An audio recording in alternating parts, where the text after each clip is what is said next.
Hi, my name is Kai. I'm an accessibility analyst at NNELS, and I love reading books. I read ebooks, audiobooks, and hardcopy Braille books, especially ones with tactile graphics. There's something very visceral about holding a book, feeling and hearing pages rustle as you turn them, and being able to pick up ideas from tactile illustrations. I'm excited that NNELS has a collection of hardcopy Braille books via interlibrary loan. Hardcopy Braille books can look like this: a thick volume of Braille with a plastic cover and plastic binding.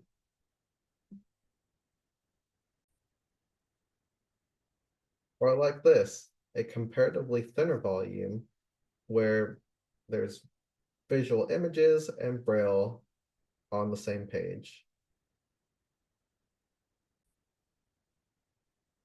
They can come in several volumes and can get quite big, but they make up for their size and how content is presented to the reader. Unlike reading books on a refreshable Braille display, like the one that I'm holding up right now,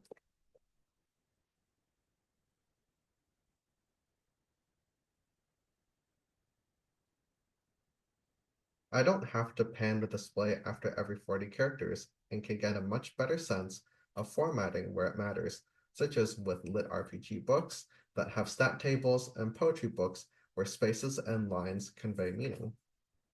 Additionally, I can seamlessly access diagrams and illustrations in an accessible way with tactile graphics, as some titles include them as part of the reading experience. Tactile graphics are images that can be felt with the fingers, as they are made up of raised lines and shading using different textures and patterns. When I look at a graph, diagram, and illustration tactilely, I can precisely determine how each part of an image is related to each other, as well as shapes and sizes of objects in a way that I can't get with words alone.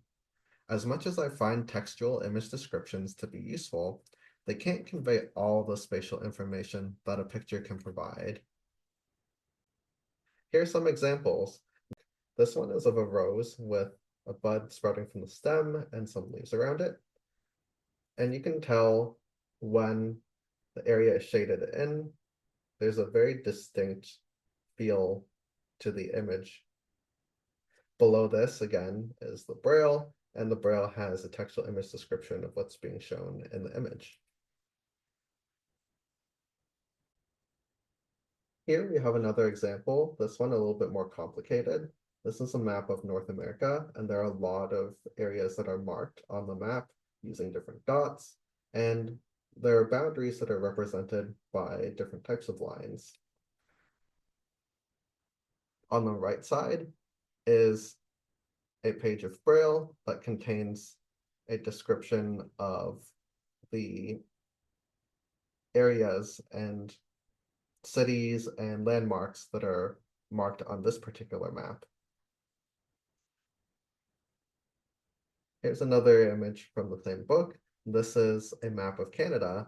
And again, we can see that different lines are used to represent different boundaries. We can tell that landmarks are marked using dots. There's Braille to represent what the landmarks are. And then on the page that's facing it, there's the legend again that describes the letter abbreviations that are used to find different areas on the map. We are proud to offer hardcopy Braille books that are human transcribed, with some titles offering tactile graphics. To access these titles and more, visit your local public library. And to learn more about NNELS, visit nels.ca.